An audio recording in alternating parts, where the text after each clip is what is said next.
I'll say goodbye for the two of us. Pagkatapos ng kasal ay nanatili pa kami ng ilang araw sa isla ng San Juan. Kinabukasan, umiyak pa ako habang nagpapaalam dito. Tumawa ito dahil sa naging reaksyon ko. Kung makaiyak daw ako ay para daw bang hindi na kami magkikita. But yes, that would be the last time I ever see her. The newlywed couple went straight to the airport at hindi na halos nagtagal sa wedding reception nila. Lawrence must be excited to be with his wife alone. They're spending their honeymoon at Maldives. Tapos ay nag-Europe tour pa ata ang mag-asawa. Nang pumunta ng bathroom si Albert ay pasimple lang kinuha ang cellphone ko at nagtungo ako sa balcony ng villa namin. I dial Aling Melba's phone number at nang mag-ring at may sumagot sa kabilang linya ay tinapunan ko muna ng tingin ang bathroom bago ako nagsalita ng mahina. Aling Melba, si Tinay po ito. Hello, Tinay. Oh, napatawag ka.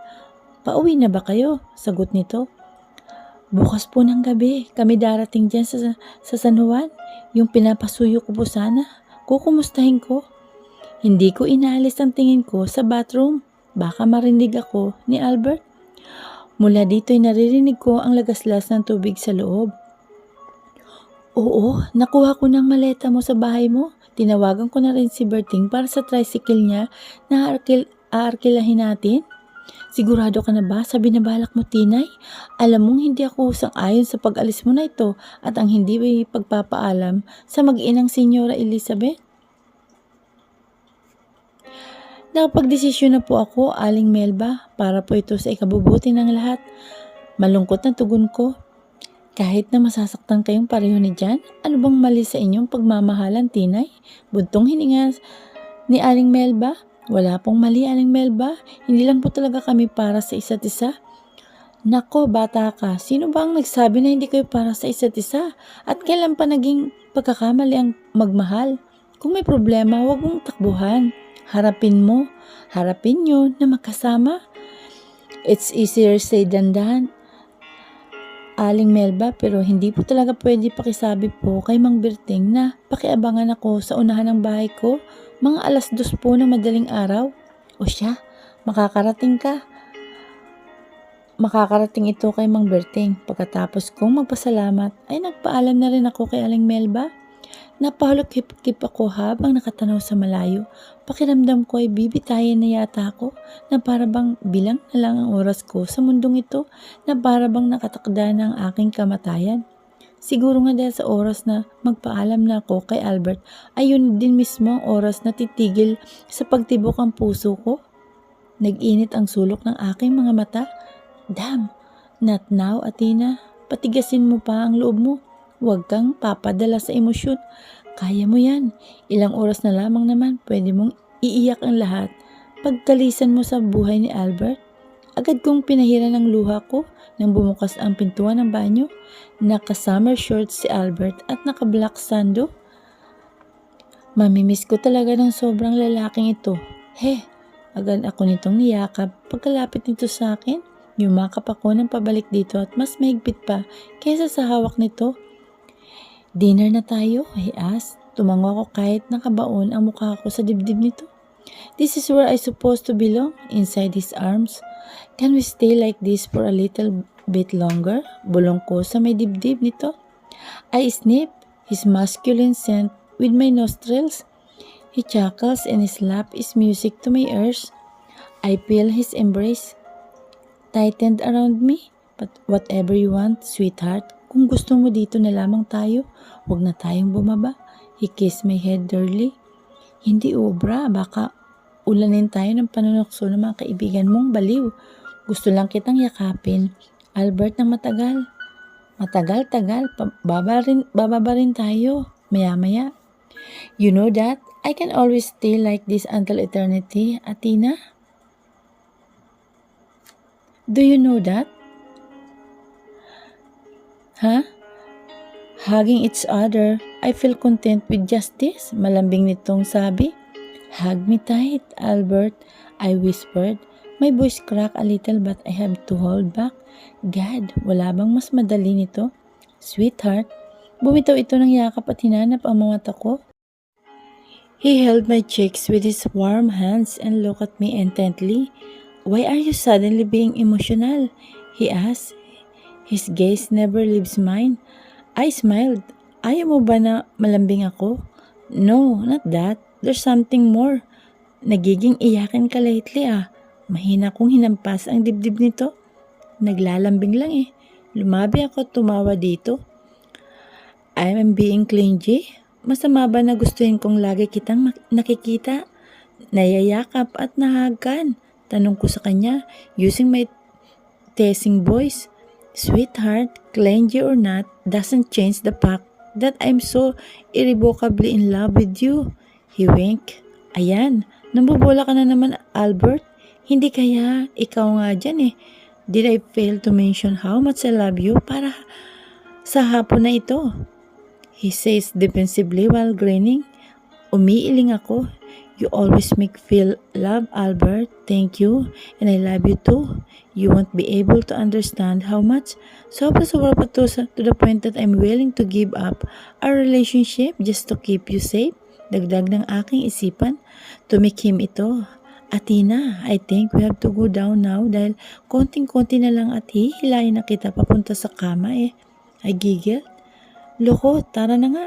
"Wait, hindi kaya pregnant ka na kaya nagiging emotional ka nitong mga nakaraang araw?" I rolled my eyes upward.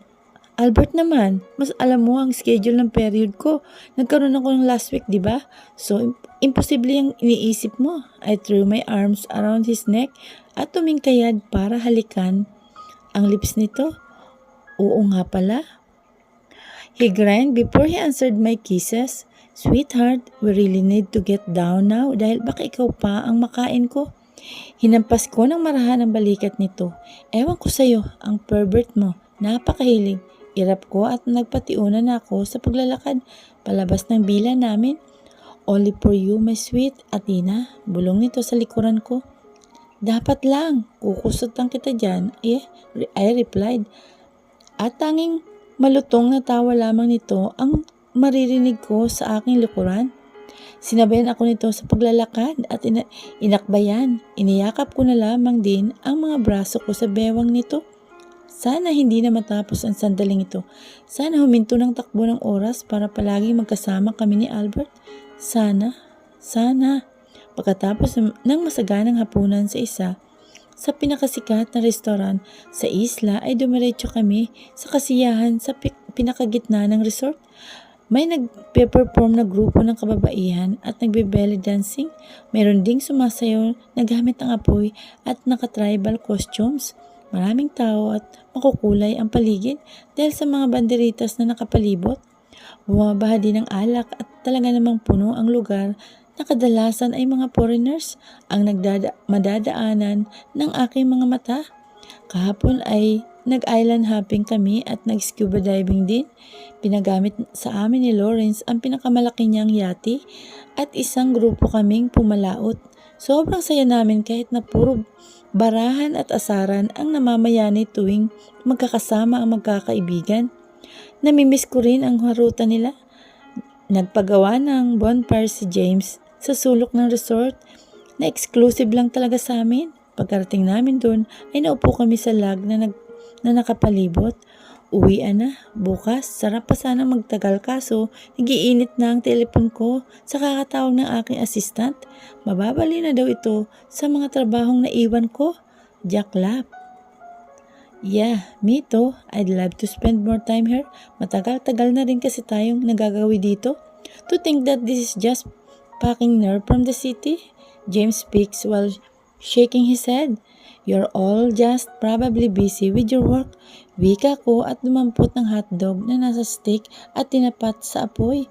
"Work my ass. They're busy with their flings, kamo." Veronica remarks at them. "Sus, na-engage lang kayo, kami na agad ang mga single ang nakita mo." Veronica ha? Angal ni Jack. Veronica and Chris got engaged. Nag-propose ang huli sa mismong reception ng kasal ni Lawrence at Ems. "I know your colors. Pare-pareho lang kayong mga boys. Mula kay Kuya Lawrence hanggang sa inyo. Ako pa bang lulukuhin nyo eh? Kilala ko na nga Mga hilatsa ng pagmumukha ninyo? Bro, pwede bang bumalik na lang kayo sa lungga nyo? Ingay ng piyansi mo eh. Sabi ni James na ang tinuturo o tinutukoy ay si Chris. Kung ikaw kaya ang pauwing ko, che? Chris snorted in hug Veronica. Instead, who is grinning at them? Mag-girlfriend na kasi kayo, nagsalita si Albert. Kinuha nito ang hotdog na luto na sa kamay ko at hinipan niya ito para lumambig ng konti. He looked at me at kumagat mula doon ng kalahati. Pagkatapos ay pinakagat sa akin ang natitira. He wiped the sides of my mouth using his thumb and he gave me a smack kiss afterwards. Hay, buhay naman oh. Ang hirap maging single na nakakaharap sa mga magkakapareha. Wala, panis tayo bro. Nakipagbunggo ng siko pa si James kay Jack na tumatango lamang din. Kailan kaya kayo mai-inlove, no? Elena chuckled. Sa next lifetime, there's no woman here on earth that could make me fall in love with. Love doesn't exist in my dictionary. Palatak ni Jack na umiinom ng tagay. Sus, narinig ko na yan. Noon kay Kuya Jan at dito sa Chris ko.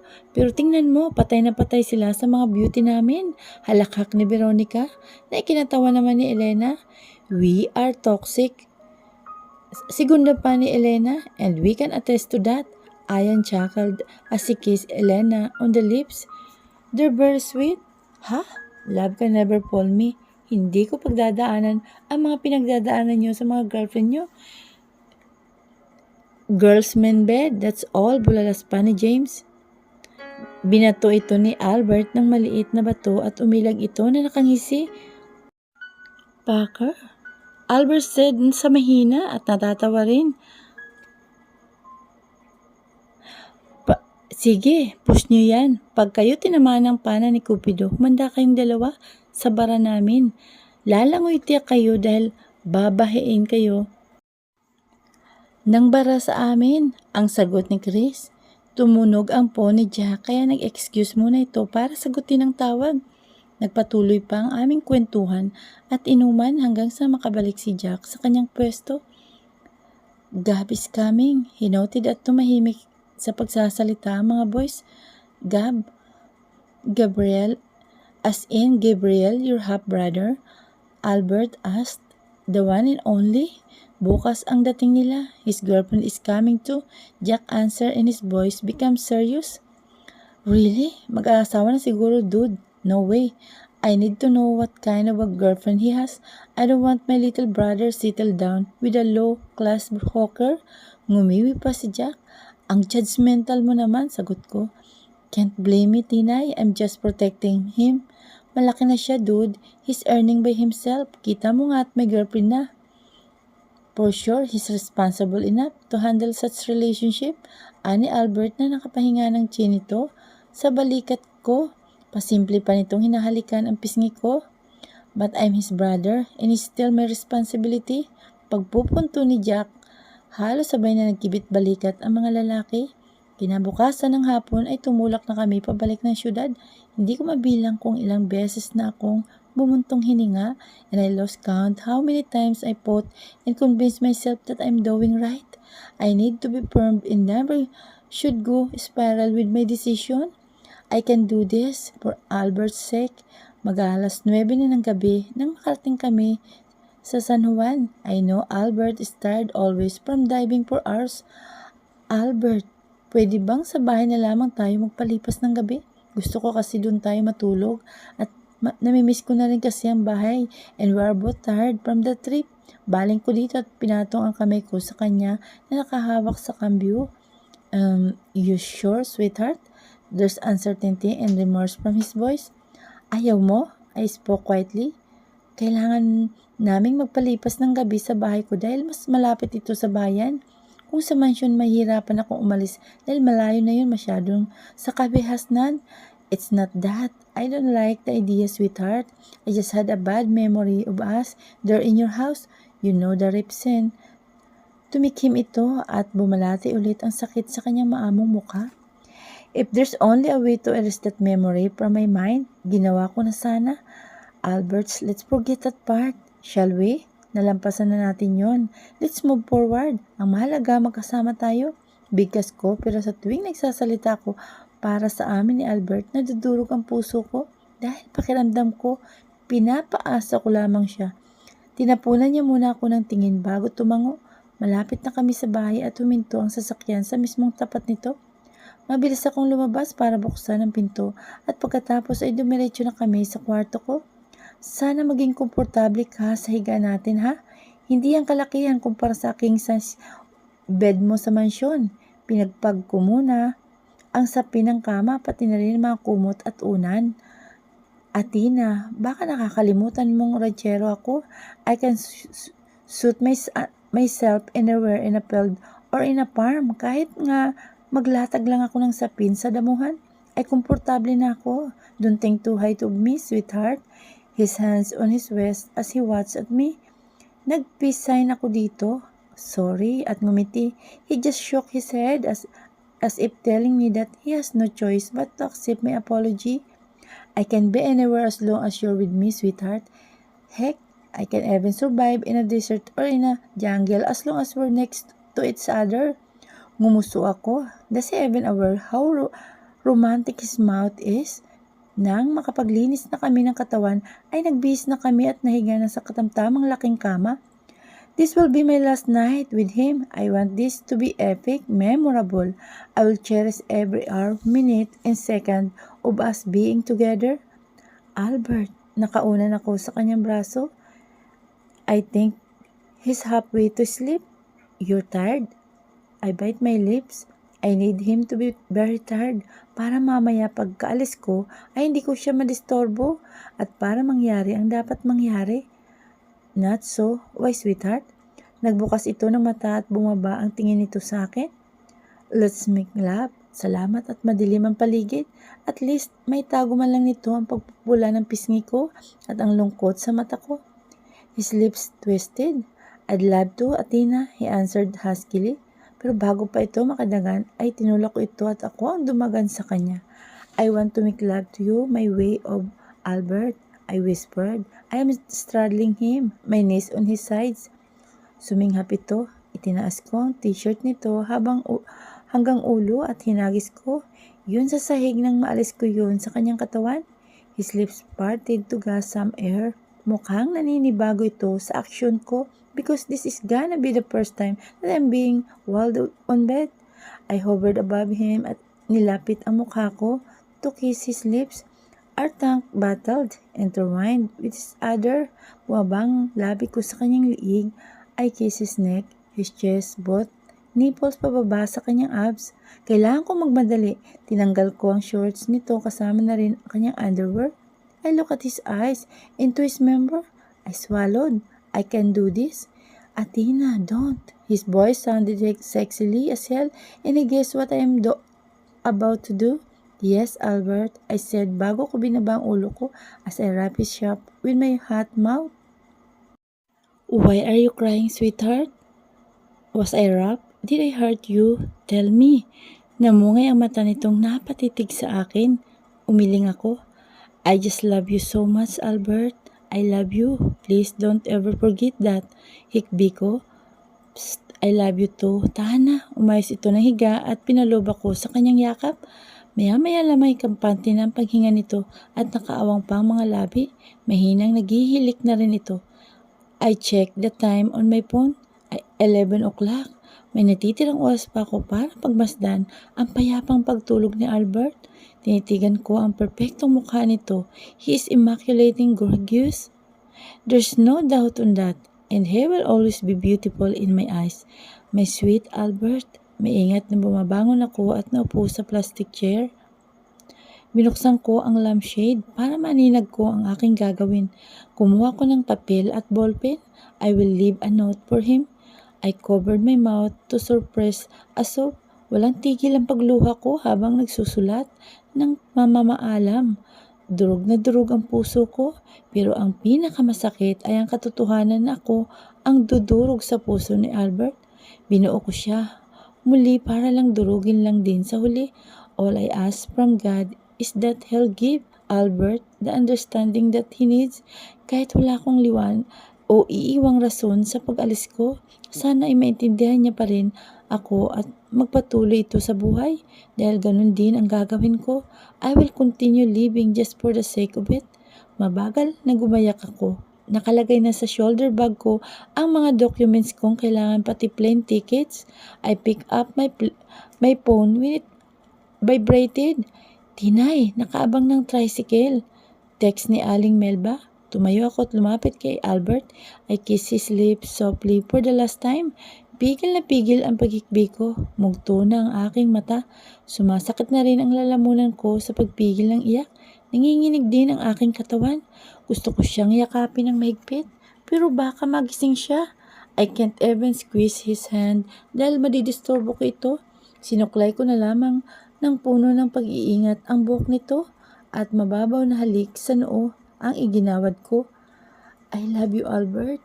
Pagkalabas ko ng bahay ay halos patakbo kong tinungo ang tricycle sa unahan.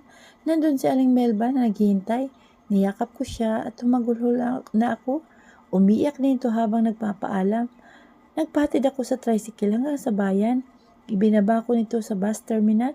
Habang bumabiyahin ang bus ay walang humpay ang aking pag-iyak. Hindi ko kayang isipin ang magiging reaksyon ni Albert once he wakes up, realizing I wasn't there anymore. I type a message to Jessica. Tinupad ko ang kasunduan natin. Make sure you keep your side of the bargain. She replied, I promise. Makakaasa ka? Nang mabasa ko ang sagot nito ay iniop ko na ang phone. God, give me strength. Sana hindi ko pagsisisihan ito. Please guide my Albert. Inalala ko ang note na iniwan ko. It's actually lyrics from the song. Dinaan ko na lamang doon ang nasa salaubing ko. When you wake up and find me gone tomorrow, don't think I meant to hurt you. I just did what we knew I had to do. And all the times we knew the time was never right for us. Time to leave this love behind. But I could never leave you, baby.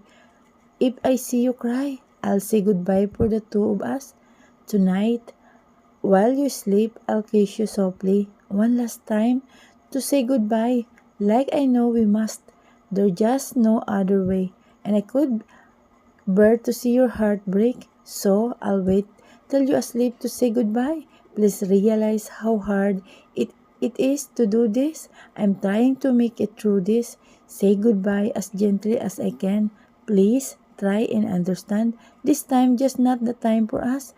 We know I couldn't stay, but that don't make it easier to leave you. So while I can find a strength, I love you, Albert. I always will. Yun ang sulat ko kay Albert.